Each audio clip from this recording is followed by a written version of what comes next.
Apologies for the attire, but these are my work clothes. I'm on my way home from, well, let's just say from putting in a shift. James is my name. James Andrew MacArthur. At least that's my name during the day. James Andrew MacArthur. Gentleman scholar and pillar of the community. By night, however, I'm best known as Jimmy Mac. Notorious scallywag and tip-top leaf.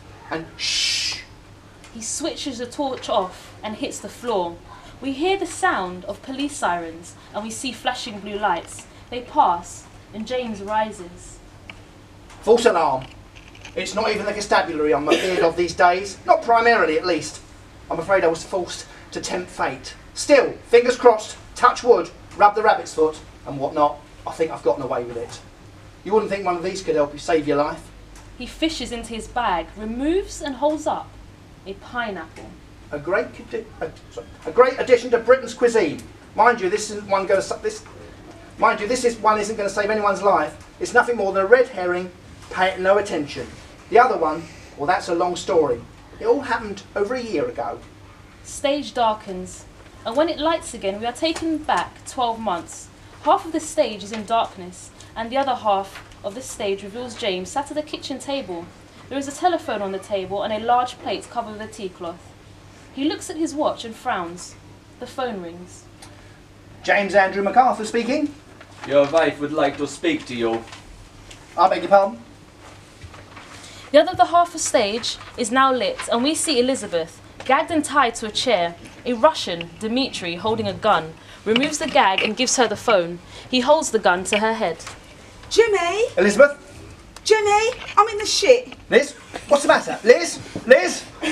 Your wife is right. She is indeed inside the sheet. What? Who the fuck are you? I am Dmitri. We have spoken before, in the Crown and Rose. The Rose and Crown? Yes, the Crown and Rose. Many times. I made you an offer, the legendary Jimmy Mac, a job only you could do. Yes, I remember. And I told you to stuff it up your hairy, commie arsehole. Yes, that is correct. You did. And you all had very much laugh.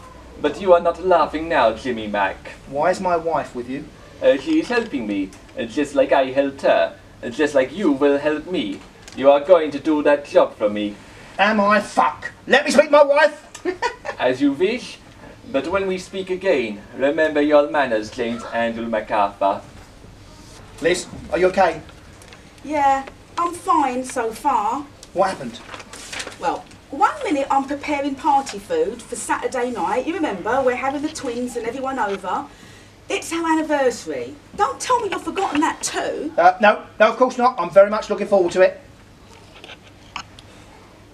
Yes, good. Well, anyway, there I was preparing all the latest stuff, the melon, the things, you know, the cheese and pineapple sticks. Gonna make sure it's a right posh do. And the next thing you know, he's at the door with his gun cocked with his "come with me" demand. What does he mean he helped you? Oh, that. He means he lent me money. What? What do you mean? How much? 20,000. 20? And you borrowed the money from this Russian? I had to pay off the McGanns. The McGanns? Yeah, I owed them money. I borrowed them to pay off the bookies and the bingo hall. Got a bit carried away. But I know the McGanns. I could have sorted it with the McGanns. I know you know the McGanns. That's why I had to pay off the McGanns. I was embarrassed. You were embarrassed, so you went to the Russian? He seemed nice and he said he knew you. Oh, he knows me all right. He wants me to do a job for him, and I've always told him I'm not interested. I have my code. But James... And since when have you been a gambler? Let me think. Oh, yeah. Right about the time you started ignoring me. Right about the time you started taking me for granted. In the pub, every evening cracking jokes and then all night cracking safes, the legendary Jimmy Mac. Then home to his wife and asleep. All day. No one knows that bit. Some legend. I was looking for some fun, James. Some excitement. So, James, what is your answer now? What's your answer with my gun at your pretty wife's head? Maybe you do the job now, Jimmy Mac. I let you think about it for 3 minutes. Dmitri hangs up, and that side of the stage is dark once more. I thought about saying, pull the trigger. 20 bloody grand. But I do love her, really. I was livid, though. I have this code, you see. No violence and no jewellery. I'll steal anything, but not jewellery. Never jewellery. Jewellery has sentimental value. There's always a story behind it. There's emotion involved. Powerful passions. Stealing such items would inevitably bring retribution. You can't mess with emotional stuff. There's a power attached to such items. Cosmic justice, karma. It's too risky. If I broke my code, I knew there'd be a terrible price to pay. But what could I do? 3 minutes is a long time. The phone rings. Well, I'll do it. Then we're square. absolutely. You bring me egg and everyone is happy. That's the deal. You bring me egg and everything is okay. No more debt to Dimitri and wife back home to Jimmy. After that, I don't care. After that, maybe you will ban her from the bingo hall and the betting shop. Dimitri puts his phone down. Come on, Jimmy boy. There must be a way. Get your thinking cap on. He stares at the table. He picks up a cocktail stick with a piece of cheese and a chunk of pineapple on, goes to eat it, then suddenly pauses and stares at the snack. Eureka. Eureka, you bloody Eureka! James drops the food, grabs the phone and quickly dials a number. Nick, it's Jimmy, Mac. Yeah, I'm good, but listen. I need to pick your brains. Go and get your books. Nick the Knowledge, best in the business. He knows the size, weight, value, location and security arrangements surrounding every item worth nicking in the whole of London. Suddenly, a plan was forming. His half of the stage darkens, the other half lights. Elizabeth is still tied to the chair, Dimitri is pacing. So what are you going to do anyway? There can't be many Ruskies in London with all the Cold War and whatnot. Or is it that? You a spy or something? Over here to see if we're on our way to the moon? I do not care about the moon.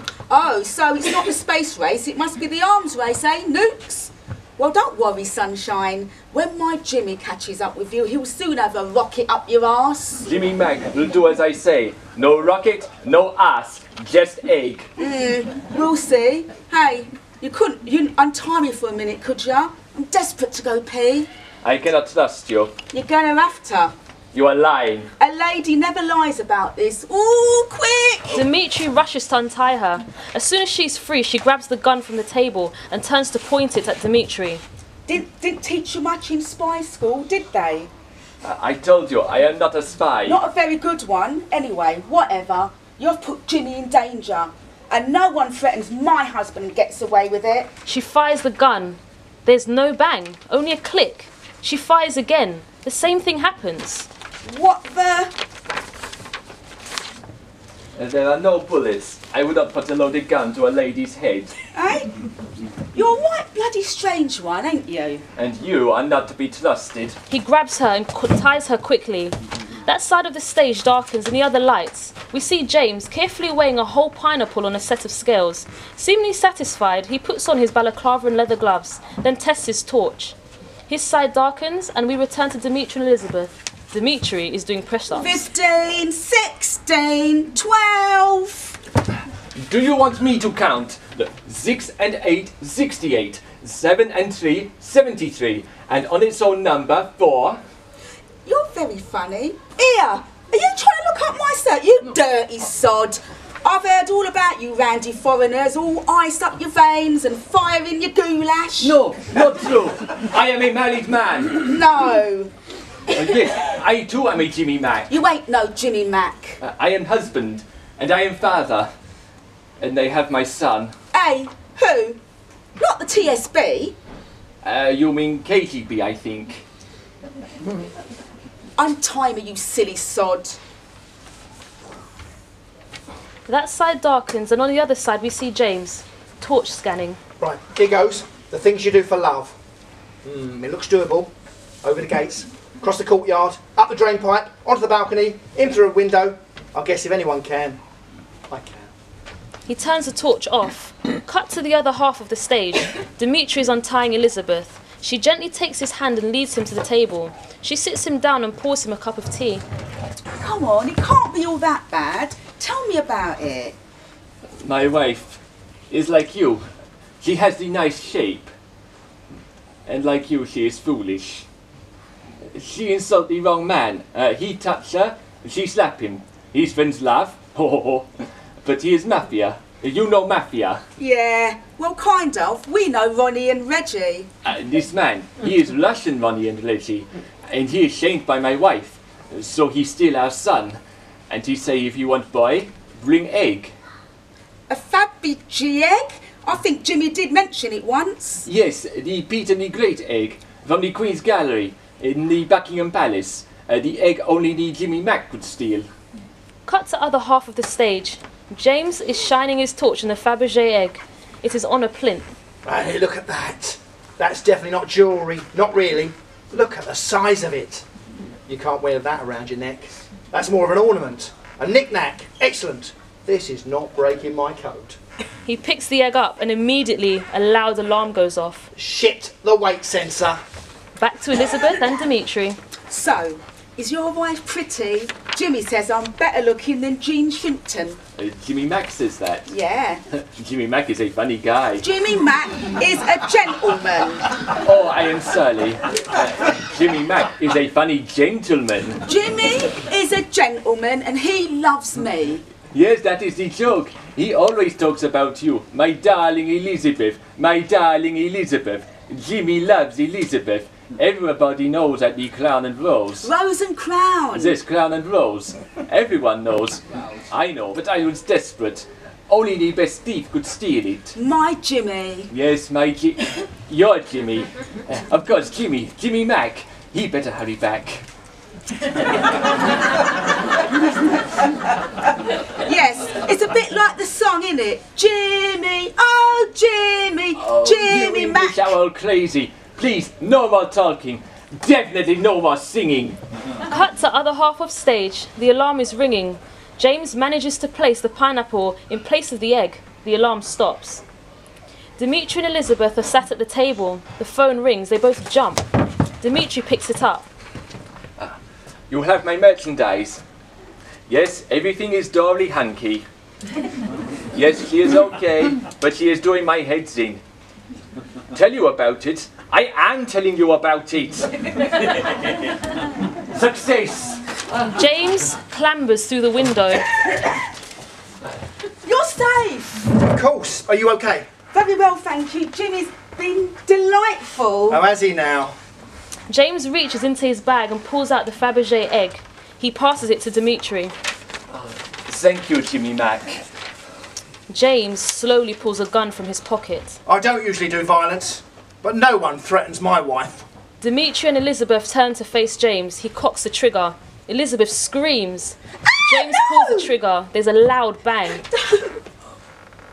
Dimitri Jimmy! clutches his chest. Jimmy, what? You're cold. You don't do violence. No, I don't. Jimmy, what have you done? Starting pistol, it fires blanks. Very loud blanks. Enough to give someone a fright or teach them a lesson. Yes. Maybe I deserve to lick the sheet. I am sorry, Jimmy Mac. Thank you, Jimmy Mac. Thank you. Now on your bike. Yeah, go get your son. Yes, my son. Goodbye, Jimmy Mac. Goodbye, Jean Shrimptons. Jean Shrimptons? Yeah, he said I was far better looking. Did he now? Well, he's right. But anyway, listen, about your gambling, it's over. Do you understand? Yes, Jimmy Mac. You sure?